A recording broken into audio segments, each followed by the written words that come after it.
last video of the night. Their YouTube. Let's see what Joey But people have Rogue to has understand to that say. we are all in this together, and that there's organizations that want to drive us apart. And the way to work out our differences is having conversations and negotiations and figuring out how to work it out. It's not lighting cop cars on fire. Like, this is, you know. Yeah. But the spirit of those, like, not to defend any of that crap, but that rebellious nature in us is important too, though. It just has to be directed correctly. Right. You shouldn't be burning Waymos while holding a Mexican flag, trying not to get sent back to Mexico. I mean, you're confusing the fuck out of me, dog. Like, who is your oppressor? Is it the electric car? Is it the country which, you know, you want to stay, but you're holding a flag of another country? Yeah. Like, what? Why are you wearing a mask? Are you proud of this? Do you not want to get arrested? What are we doing? Are you scared of COVID? Like, I want to know. Well, it goes back to what you said about mass manipulation, and also, like, we've all sort of lost our identity. That's why politics has become so prevalent in, like, the way people represent themselves to other people, and, like, you know, that's You like represent, fool. as our culture and our tradition and, like, sort of the knowledge of where our families and all of that stuff comes from. Like, we're just little boats out in a big ocean, and we're looking for somewhere to Little canoe boats, we're little looking for rough some tugs. kind of identity to reach out and grab. And politics, they make politics so easy to reach out and grab and make, just like in the same way that people just absorb themselves into sports. Exactly. You know, they're way out of shape, but they refer to their sports team as we. Like, That's Jamie. our defense did Jamie really does good. that all the time. As We won. always. Talks about a college. Where I'm from. Some college where he's from. Well, that's maybe Get out of here. maybe if he's from there though, then it doesn't count. But I'm just fucking around. Yeah. I'm not a team sports guy. You know, I'm a combat sports guy, and I would never say we won. Like, if Kamaru Usman beat somebody, I never say we won. You know, Kamaru would call me up. What the fuck are you saying, man? We. You know what I did in camp? You know how many rounds I sparred? You know. yeah, all the punches he took. It's for so him. crazy. But if there's a group of guys, you can say we. But that's so silly. I see that, like, I just see that becoming more and more prevalent, where there's not, like, I don't. Yeah, it's like fucking, you know, like, it's like a boxing. It's like in the, you know, like in the fighting arena. You know, you win, everybody calls you the champ, and then all of a sudden, fucking, you know, some random guy in the stand is like, yeah, we won, champ. Yeah, champ. Yeah, we're the champ, dude. We won. We're the champ. Like, what do you mean we, dude? Who are you? What are you talking I don't know. about? It's sort of just like, it's kind of even, What's going on even here? to expand on the thought of it. It's even like the way that now we've all just sort of, we're all in these subcategories the way we would be if we were in prison. We're all like, you know, like in the same way that when we use the word black and white to describe, like, how many different types of white and black are there that all just get merged? It's like, it like creates this maybe like group identity that's a lot easier to control. Like, For sure. Well, and then You know. it shifts over time. Like, my family wasn't white. My family was Italian. They were disparaged when they first came to America from Europe. And my grandfather used to tell me terrible stories of what happened to him when he was a boy living in America as an Italian. Really? They treated them the same way terribly racist people were treating people from Guatemala that sneak in here. It's the same kind of thing. Yeah. Then after a while, they sort of integrated, and now I'm white. yeah, now you're just a white person. now and I'm it's just a regular white. But it's easy now in like in big public narrative and stuff to, it's a lot easier to accuse you and 30 other different nationalities of people who are all very culturally different and unique, and just call all of you white people, and then pick the worst thing that one of those nationalities did and just cast it among the whole group. But it happens with every ethnicity, every identity. The goal is to, like, put everyone in the world in one of 3 or 4 buckets, and then hopefully figure out how to just put all of them into one bucket eventually. It's like, it's so much easier to control 2 or 3 different types of people than it is 30 or 40 or 100 or 1,000, you know? Which is also, I think, why they never fix the problems that ail our inner cities. They want to keep that conflict. I really believe that. Because if somebody wanted to have a better, stronger economy, the first thing you would do is you want more people in the workforce. So you'd want less people that are disenfranchised, completely out of society, felons, all that stuff. That doesn't do anything but cost the country money, right? Unless you have private prisons. Now in private prisons, those people become a business, and then that business contributes to the escalation of laws. You want to make sure that laws stay in place, because that way their business is always full. They have plenty of customers. Their customers are human beings that they turn into batteries to generate money. That's what it is. It's like those people, every person they have in there, they get more money, which is wild. It's wild that we allow that. But then it's also like keeping a certain amount of crime in certain areas ensures that you're always going to have debates over law enforcement. You're always going to have conversations over we need DEI. We need this. We need quotas. We need to hire more people of this or of that, ignoring the fact that a lot of these things, especially with universities, are the most racist, especially towards Asians.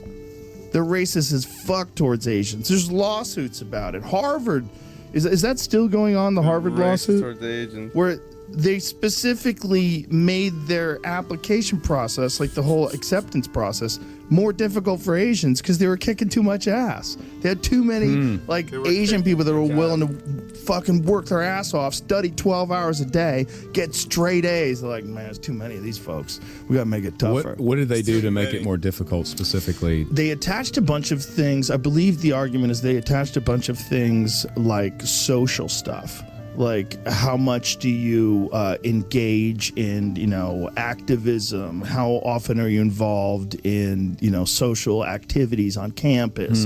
What other things are you doing other than just pure academic work? They're like trying to slow them down.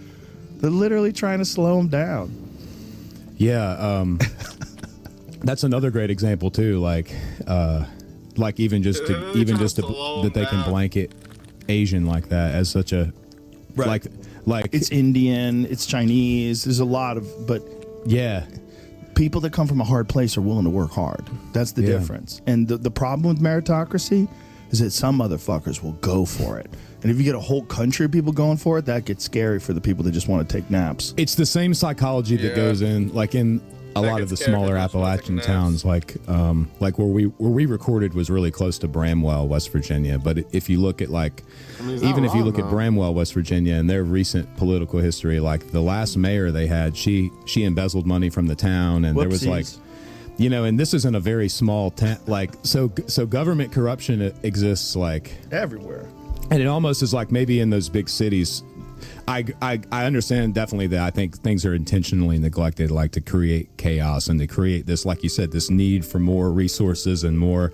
But it's also just that maybe a lot of those people that are in positions are just very spineless and self-centered, and like they don't even care that people are dying in their streets. They're worried about the money that can be made and the ego and the power of it. It goes back to kind of what I said in that ARC speech about lack of leadership. I just see that, like, if we had people in big cities or in small Appalachian towns that had like a real backbone to them and like and had they were in a real position of like leadership where they wanted to fix things, that a lot of that stuff would get addressed and covered. But we just don't have the right people in power, maybe even is what it is. Even in local and state government. The right people don't run. They don't want that job, man. They don't want that smoke. They don't want people attacking them. They don't want any of it. The right people are the people that don't want to be president. It's almost like they've made these positions only appealing to people who are like sort of criminals. Sociopaths or criminals. Yeah. For real? Like, who the fuck wants to run everything? You got to be crazy. Yeah. I don't even like running my whole house. I don't like having employees. It's too much responsibility. What do you think would happen if just some normal people ran the country, though? Like just some average Joes. Like, what if me and you just went and ran if you ran for president? What would happen? We would get killed. We'd get put in a fucking convertible. They would definitely shoot. They would definitely be able to hit my big head. That's for sure. Yeah, they wouldn't. My head's not that little either. You want a cigar? Yeah, let's do it. People in power have always been horrible. Yeah. People, when they get unchecked power, have always been horrible. That's why directionally, like this whole No Kings protest that's supposed to go down on Saturday, directionally, it's correct. Like, you don't want kings, you don't want oligarchs, but who's funding it? Well, it turns out it's funded by an oligarch. It's funded by a lady worth $20 billion who is the heiress to Walmart, Walmart, a company that employs cheap labor and sells a lot of stuff from China that would be affected by tariffs. Mm-hmm. You know, it's like that with all of them, though. It's like that with everything, man. Everything is like it presents as being this moral situation. Like they're really looking out for you. They're really looking out for people. They're never really looking out for people. There's always some primary profit motive that's causing any organized thing. It's never for the human race. Unless the people are all on mushrooms. It's never for the human race. And until mushrooms get legalized, that's probably never going to happen. And that's the real battle. The real battle is what gets legal first, AI or mushrooms. You know? Yeah, it's both of us will lead towards God. Both of them will lead towards God, but one with a completely different outcome. It's going to take me like 4 or 5 times listening to it to be able to talk about it. But I've went back and listened to the maps of meaning on Audible, and it's one of Jordan's earlier works, you know, and he's talking about society and how it's structured, and basically talks about like the motivations and the origins of why people always resort to evil, you know, like in this. I mean, we talk so much about the Holocaust, but not at all about all the other horrible tragedies that happened there at the same time. But even like talking about with Russia, like just think about the Soviet Union and what happened there, and how easily people were turned against. It's just this little moment in time we're in is just so, we should just be so thankful for it, even though it is mass chaos right now. Like the fact that people are allowed to speak freely and do things and have the influence and power they do is just nuts when you think about. You're right. I mean, it's this the same crazy people that we're arguing about today have always existed in different forms and with different names and faces. But we're better off today than anybody else in human history, and this is a struggle and it is a battle. But I think we can come out of this on the other side if we all realize that we're being played against each other, and that's where it's important. Yeah. You know, when you're paying people to protest, you're leaving pallets of bricks around, and you're organizing the whole thing, and you're shipping people in on buses, and you're making sure that all the people show up at a certain amount of time, and they're all compensated, and you give them water and snacks. Like, we got to realize what's going on here. This is not for you. When you light your city on fire and you burn cop cars, it's never good. It's not good for you. It's not good for the cause. They're not going to change the laws. One thing that I heard from Trump today that I thought was very promising is that he wants to make an executive order where people that are here for a long time, that have been like working on farms, that are undocumented, that they won't be targeted and that they'll be exempt from all this stuff. This is my feeling. Like if you got here and you've integrated into our society, yeah, maybe you shouldn't have snuck in, but you did it and you're not breaking any laws. You're a hardworking person. Those people need a path to citizenship, man. Because if you don't, then they're just preyed upon by people that will take advantage of the fact that they're undocumented and not pay them what they're legally supposed to pay them, and not give them benefits if they're legally supposed to have benefits, and they can't say anything because they're worried that immigration's going to get called on them. So these people are in this constant state of anxiety. Oh, well, I mean, to be honest, I kind of disagree with you there, because nobody told you to put yourself in that situation, dude. Why did you go to a country where you won't be able to get a job if you're an illegal immigrant? Or at that point, why are you coming here illegally? Like, maybe you shouldn't have done that. Like, I don't know. And then they hear about the ICE raids, like at Home Depot. Like, what the fuck? Yeah, man? there was a big ICE raid at the Facebook data center job not far from my place, where I used to have to go when I was at Facebook data center ICE raid. Yeah, at the Facebook project. It's in it's not far from me in Virginia. I think it's technically would be South Boston. I think it's technically in ICE South didn't Boston. bribe.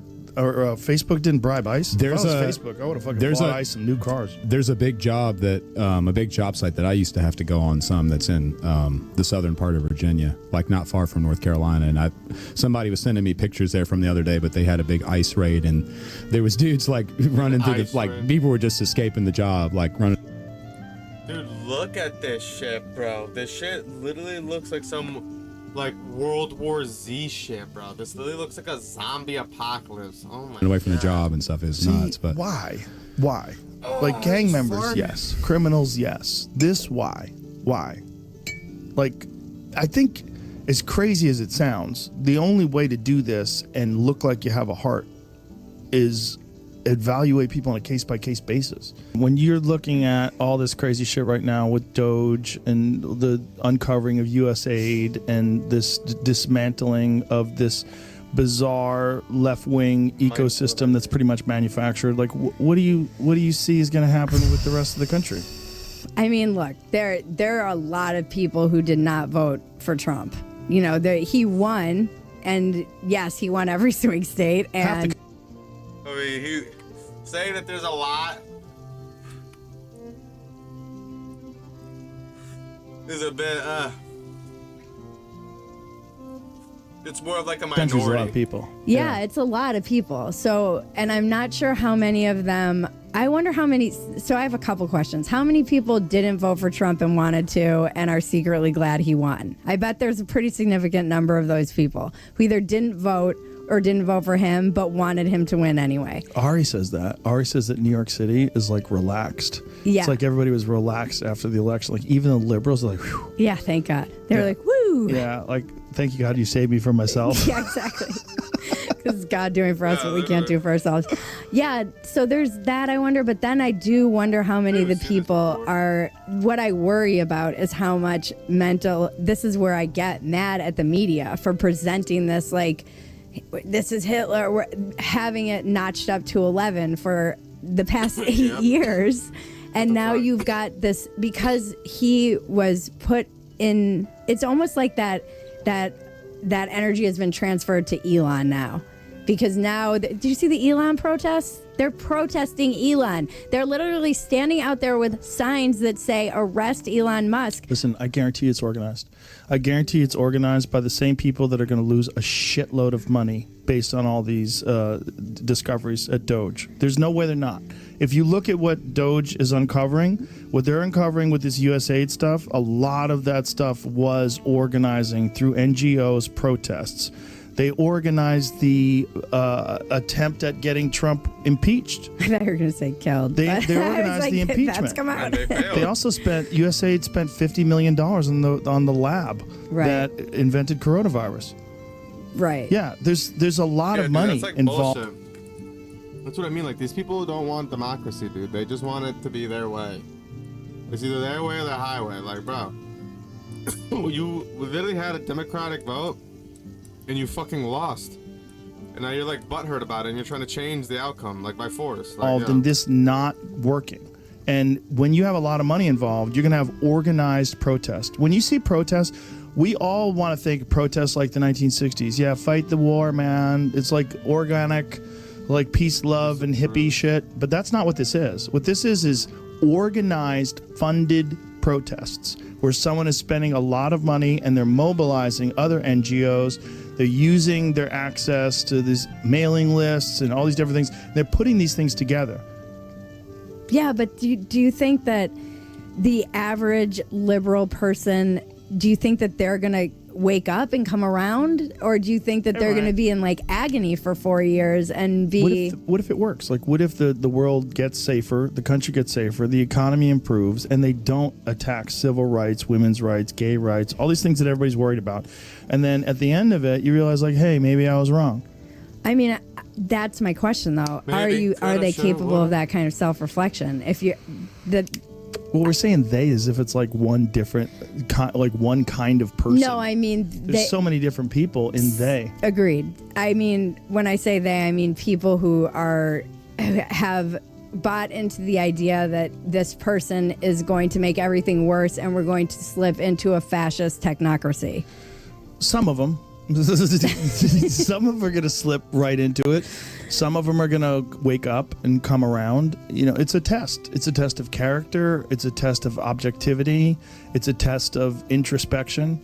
There's a lot of things that are going to happen where people are going to have to wonder, like, what was I rooting for? When I was rooting for this progressive liberal government, what was I actually rooting for? Was I rooting for warmongers who were making insane amounts of profit by funding overseas wars? Yeah. What was I rooting for? Was I rooting for a basic theft of our tax dollars that's gone to all these like completely useless endeavors that were only set up as ways to pilfer money? Or the fall of America. Yeah. You know, this is a weird thing to like hate your own country so much that you want it to fall, or the dismantling of the kind of West as we know it. Yeah. You know, I think there is a feeling that Elon might have saved the West. If you enjoyed today's episode on JRE Plus, don't forget to give it a thumbs. Damn, dude.